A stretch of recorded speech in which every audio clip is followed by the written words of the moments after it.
In ICEMAN, I'm using a cradle to gate analysis because, in any kind of product, it's really difficult to determine how in the future people will recycle it if they do. So, I thought it would be a better way uh, to measure the carbon footprint would be, when that product is made and when it leaves the factory. What happens afterwards is something that possibly we could deal with, in the future when the whole concept of, life cycle analysis develops further. That was right from the middle of this week's episode, where our guest shares his view on developing a new framework and a carbon label. Stay tuned for a very insightful conversation.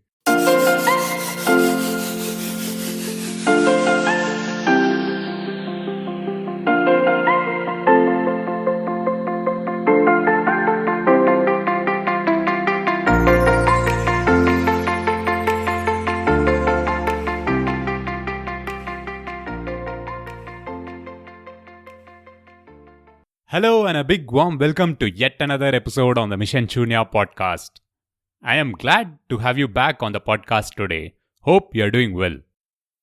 It's just me today. The co-host is on a break but will surely join again very soon for yet another special episode maybe.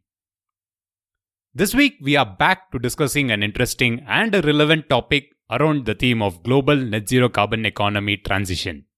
We have spoken about energy in great depth in the past. But one topic that is very intense but covered less is around buildings and construction. On this episode, we have our guest who is an expert when it comes to working on decarbonization of the built environment. Our guest, in fact, has significant experience in building certifications, and most importantly, he has come up with his own framework and label to take it beyond the construction sector and put it to a wider use. So without further ado, let's welcome our guest. Hello, my name is Frank Dalene. I'm a serial entrepreneur. I'm a builder. I own many companies, and I founded a concept called ICEMAN, which is a labeling system that can be put on packaging that's market-based and can reduce the greenhouse gases and help solve our climate crisis. So Frank, let's begin with your story. You have done a lot of things in the sector, especially in the construction and sustainability around construction. So what's your journey been like? Were you into construction all through, or how did you get here? I'm originally born in Norway, and part of our culture in Norway is about taking responsibility and being a good steward to the environment. So I founded the business 43 years ago, and we've always been involved in green building way before they call it green building.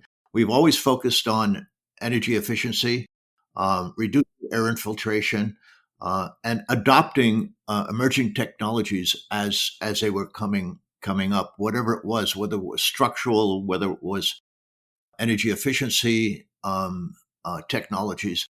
But we were always early adopters, and we build in the Hamptons, so our clients have good budgets where they can use some of these technologies as they were emerging, and that incentivized me to form this not-for-profit organization called the Hamptons Green Alliance, and it's a group of people from the trades who get together to collaborate to build groundbreaking projects, green projects, and from that is where the ICEMAN concept came from, and it was in a house that we did that we wanted to be carbon neutral in the construction stage, and there was no system.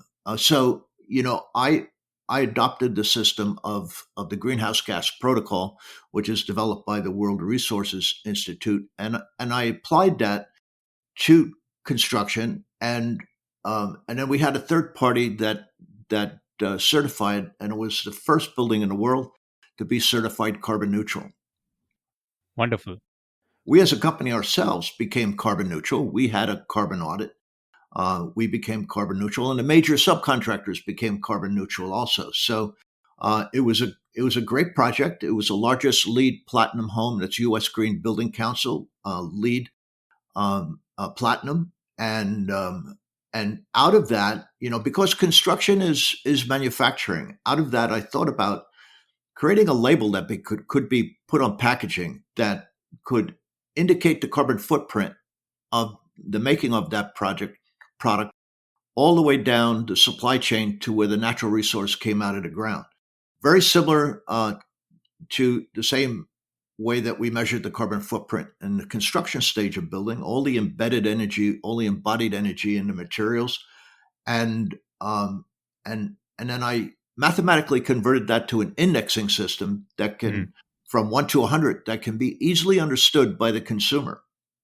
So that's important because what we need to do is make sure that we get a lot of participation and that people understand what that means. And once they understand that, then we can allow the markets to assist in solving the climate change crisis and reducing the carbon footprint.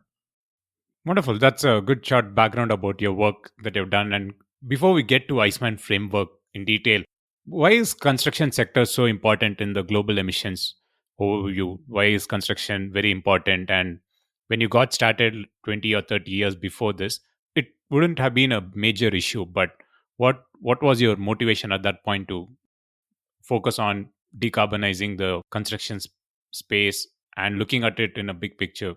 Yeah, that's a great question. In worldwide, about 40% of the carbon emissions worldwide come from buildings. So, that's low hanging fruit. And the way we've been building buildings for years it has improved in the way we've improved the energy efficiency. So that was that was what incentivized me actually to get involved in this.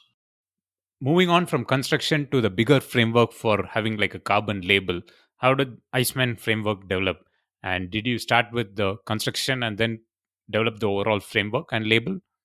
Yes, we that house that I told you about that we built, we measured the carbon footprint of that construction stage of building, which is essentially a life cycle analysis. Mm. And the carbon footprint is added up from all the components and all the materials that make up that product. And it's a very simple concept. It's an application of a science and a standard that has already developed and become accepted worldwide, the Greenhouse Gas Protocol. And we use that and to put that on and to convert that into an indexing system that could be put on a label on a product. And one illustration that I use is organic products and understanding how in the United States change happens from the grassroots level. It's the consumer and the people that really drive change and that give our legislators the political capital to make that change. So when we see the organic label, that happened at the grassroots level, and it became so popular and so big that the government stepped in to standardize it. So what I realized is that because ICEMAN, which I developed, includes all manufactured products, that I would need to get the government involved in the beginning before it started, so they can have input on that. And I believe that's really important. That's part of what I've been working on. Now, you did mention about the life cycle analysis, and there is a protocol, the Greenhouse Gas Protocol. Now, ICEMAN obviously, I think, incorporates the life cycle analysis, but are there any major differences or any value additions to the ICEMAN framework? Well, in life cycle analysis, you have a couple of ways that people look at the carbon emissions. You have cradle to gate, which is when that product leaves the factory. Then you have cradle to cradle, and that's when a product can be totally recycled into the same product.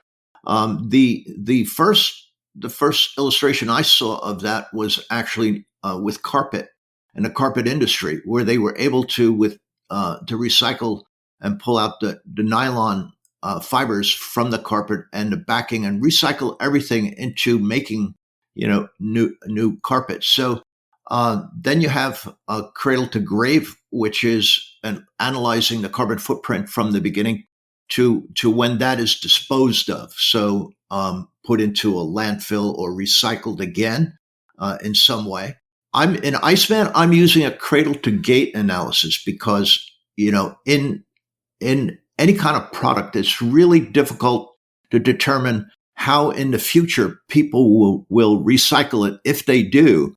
So, I thought it would be a much a better way to measure the carbon footprint would be, when that product is made and when it leaves the factory. What happens afterwards is something that possibly we could deal with, in the future when the whole concept of life cycle analysis develops further. And the problem is that when we did it in the HGA house, that's that house that we measured the carbon footprint, and we did not have life cycle analysis on a lot of the products. So, for example, a refrigerator, we didn't have a life cycle analysis for that to put into our calculations. So, but we did know the materials that make up a refrigerator. So what we did is we took the materials themselves and we had a starting point, and I called it a stage one analysis. And until life cycle analysis develops further, where we have a life cycle analysis on every product, which would make it much easier to implement something like this. We're starting from just like the way the greenhouse gas protocol started. In the beginning, they were only talking about a scope 1 and a scope 2 analysis, and then as it developed and people got accustomed to the way it measures the carbon footprint, they went further to a scope 3, which Correct. Goes deeper into where the carbon emissions come from. But in the beginning they took the major part of it, the lowest hanging fruit, which was the scope 1 and scope 2. I'm doing the same thing. So and I'm hoping that as it develops, and we are seeing it develop, because from the requirements in other parts of the world, there's requirements to measure the carbon footprint of products, with cap and trade in Europe, for example. We'll see more and more of life cycle analysis, and then we will be able to use that data to input into our calculations in ICEMAN. That's interesting. Yes, as you rightly said, there's a lot of positive projects that are happening, positive government regulations that are favoring estimating carbon in products. So one approach, as you said, is to have the cradle to gate approach. But the key differentiating factor, like as I understand, is to have a carbon label on the product, be it any product. You mentioned about the carpet industry, but you are looking at this framework being deployed in all industries and having one carbon label on the product, right? Yes. The importance of that is because, I believe that in the United States, when Europe adopted the Kyoto Protocol, which brought in cap and trade, it was defeated unanimously both in the U.S. Senate and the House. So, and there's many reasons for that, and people have many reasons for why it was defeated, but I believe mostly it was because of our free market economy, and in free markets, we do not, in the United States, we do not take well to mandates, for example. So, and change happens from the grassroots level, and it's the market forces that I believe are very powerful in creating change. And I use the example in the book. I use the example about in 2008 when we had the economic collapse, and we had biggest companies which were too big to fail. They did fail. Correct. And they would have failed except that the government infused capital into these companies to help them survive. But that's how brutal market forces are, and it's, I also refer to the same an illustration in nature, for example. So nature is cruel, right? So, I cry when I see the nature show and I see the lion, killing the baby gazelle. That's cruel, and but it's part of the natural cycle and the cycle of life, right? So if we can harness those market forces for something good, Hmm. instead of having something evil like, like the collapse of the economy. If we can just give that information and that data to the consumer, allow the consumer to make that choice, and put pressure on the corporations. There was a recent study. I had somebody on one of my podcasts that did a study that showed that 78% of the people in the United States believe that corporations aren't doing enough to reduce their carbon footprint. So the consumer, is already being educated. They're already putting pressure on corporations. We're seeing this with ESG requirements, and this is becoming now more and more acceptable, and the consumer is becoming more and more educated, and that's a great thing, but we have to give them the tool actually by which to make a decision, and that is, Correct. what is the carbon footprint of that product. And I really believe that if we can give that information to the consumer will make the right choice, just like they do with organic products, and they're concerned about their health, so they're even willing to pay more for organic products. And the same could be true also in reducing greenhouse gases. And I think it'll have a greater effect than creating mandates, especially in this country. That is true. And as you rightly said, there's a lot of activity that's going on. And you personally have been leading a lot of efforts in this space. You have the ICEMAN podcast, and also you have the book, Decarbonize the World. Now, how far has this framework come, and what do you think is holding back from this framework and the general label being taken up in a bigger way? You did mention that there needs to be a political will, but what else is holding this back? Yeah, so that's a great question, and I've been doing a lot of groundwork, meeting with legislators in Washington. And what's interesting is, because it's a market-based system, I have no political opposition. Right? I've Hmm. met with the senators on the Republican senators on the Senate Committee on the Environment, and they love the idea, and they've even helped me get a high-level appointments into the EPA and the DOE, well, EPA and the Department of Energy. And when I've met with these senior level people, they love the idea too. What needs to be done? So the EPA also has a mechanism. I have 5 certified service marks from the U.S. Patent and Trademark Office protecting this concept. It's an original idea, Hmm. and the EPA has a mechanism by which to form a public-private partnership with somebody like me to develop this. And so I've met with these people, but they said they need a legislative act to where the government and the administration can allocate personnel to the EPA and fund the EPA to help implement something like this. That doesn't have to be a lot of work. The EPA is already uh, the larger companies are already reporting their carbon footprint to the EPA. The smaller companies, it's still voluntary, but that's the only thing that the government would need to require Hmm. these companies to do, is just to report their carbon emissions. And then once we have that data, then we can convert that into an index that can be put on packaging. And to have that agreement with the government where we can share that information and work together, the private sector together with the government, and to allow the consumer to make that choice and the market forces to have an effect, I think is what's going to make it work far better than creating mandates. Fair. As you rightly said, there's a small gap, access to data, access to the right data. And once you have this coming into place, I mean, the label can be more accurate. Am I right? Yes. And what I need to do, and I haven't done yet, because the first step actually is to get this agreement with government and to have this legislative act. But then what we need to do to establish that baseline for the zero in the index, we have to establish that basis for every product. And to establish that basis is kind of a simple process. It's not a difficult thing, but it's a large undertaking.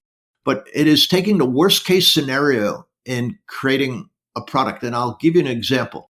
So in our construction business, we use a lot of concrete, right? So there are Mhm. 2 processes to create concrete. One is what's called a wet kiln process, and the other is the dry kiln process. Now, the dry kiln process emits less carbon emissions than the wet kiln process. So we would take the worst case scenario, and then when a company is using the dry kiln, they would have then an advantage and a better carbon index. And then also, the one of the biggest forms of energy that's used in manufacturing is electricity, right? Correct. If a corporation is in a renewable grid, let's say, I was involved in business upstate New York, up in St. Lawrence County. Now there they have a hydroelectric plant that's shared with Canada, and that electric grid there is 100% renewable hydroelectric, and even the electrical cost was much cheaper than in other places in New York, for example, Long Island. So we were paying up there 3 cents a kilowatt hour, where here on Long Island we were paying 23 cents a kilowatt hour. So the advantage, and this is why I say in the book that when you adopt renewable energy, there's a financial benefit for doing that. So it's good for the company. It's good for the company to make increases profits, or they can, instead of just taking the profits, they can reduce the cost of the product, and that actually has a different impact than what we see in Europe with cap and trade. Because with cap and trade, it adds a carbon tax to products. Correct. And this is what everybody fears here in the United States, and why they think it may be bad for the economy. But if we allow the consumer to decide, and the corporations, have a financial benefit by adopting renewable energy, or making, their buildings more energy efficient, or even their manufacturing more efficient and where it uses less energy, all of that, will impact their carbon footprint and their carbon index number to where it's something that's more competitive. And that competitive advantage actually is what's going to make this work, and it's going to really have a great impact in reducing the overall carbon emissions. That's wonderful. That's very good to know about the progress that you have made. Frank, on a final note, you did mention about a lot of work, the groundwork that you have done in the US. But what about the work outside of US? Are you looking for any partners? Have you spoken to a few people or private sector? And what's the progress like, or what's the reception like to the ICEMAN framework outside of the US? Yeah, that's a great question too. And I'm willing to work with anybody actually to implement this. And one of the greatest privileges I had was being invited to speak at the Zero Emissions Conference in Oslo, Norway. And it got my presentation there got publicity in the newspapers, and it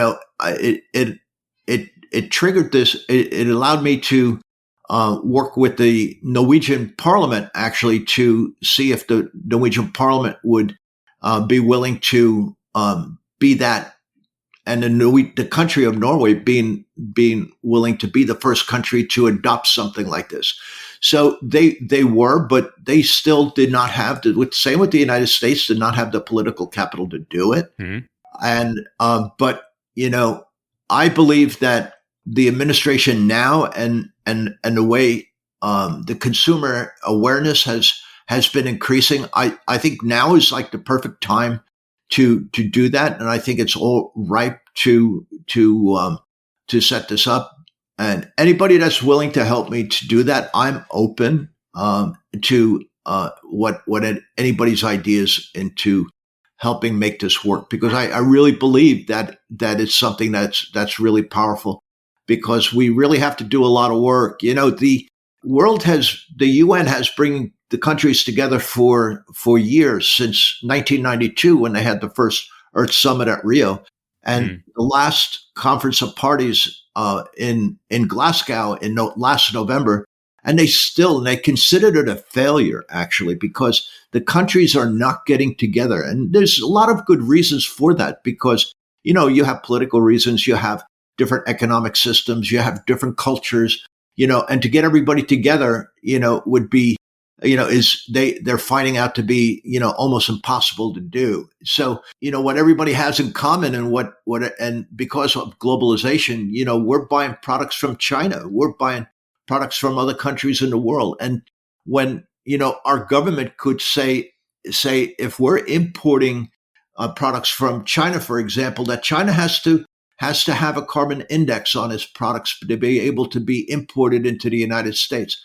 So that would influence and that would help put pressure on companies in other countries that are exporting their products to the United States to then disclose what that carbon footprint is and further put pressure on companies from all over the world. That's fair. I mean, that's the reason why podcasts like this also aim to do is to spread the message of the good work that people are doing from around the world and see if there is more traction from outside the home markets. And I hope, just like how your voice was heard in Norway, I hope the message reaches a wider audience and hopefully you will get some traction. Because I did read the book, I did read the framework, and it is definitely very interesting. So I will definitely put the links to connect with you, links to the book and the podcast on the show notes section of this episode. Great. I also have a website that helps to promote the book. And it's very simple. It's frankdalene.com. That's Frank, F-R-A-N-K, Dalene, D-A-L-E-N-E.com. So on that website, it has my podcast. It has interviews on other people's podcasts, radio interviews. I've written many blogs and papers that we've put on there to further, educate people about, how ICEMAN works. So there's a lot of information there. And I invite people to go onto that website and check it out further too. Wonderful. I'll definitely put the link in the show notes section of this episode. So Frank, it was wonderful to catch up with you on this topic, something that's very different, but it is very important to talk about this topic. So thanks for taking time to join me on this podcast today. And thank you for having me on. That was a wrap on yet another insightful conversation. The big action item at the end of this episode is about measuring what matters. Unless we measure and quantify the amount of carbon embodied into whatever we consume, we wouldn't know if our actions are having a positive impact. A classic example, again, with reference to an earlier episode, is around organic farming. That is, if we are getting a particular vegetable all through the year, we for sure know that the organic produce has definitely been sourced from a far place. A good label, like the carbon label, building on from the framework like ICEMAN, as proposed by Frank, could go a long way in helping us understand this better. Let me know what you think of topics like these, or leave your general feedback. missionshunya@gmail.com is the ID. Of course, you can tag Mission Shunya across social media channels, Facebook, Instagram, Twitter. The handle is @MissionShunya. The links as shared by Frank will be in the show notes section of this podcast and also on the webpage missionshunya.com. So make sure to check them. And finally, a special thanks to Jacob and team at TerraGeneration.com for creating the beautiful artworks that you see on each episode. Terra Generation is a content agency specialized in telling stories in climate, biodiversity, and sustainability. I will be back in 2 weeks' time with yet another insightful conversation. So make sure you subscribe to the podcast if you haven't done that yet. With that, this is Girish Shivakumar signing off. And as always, thank you for listening.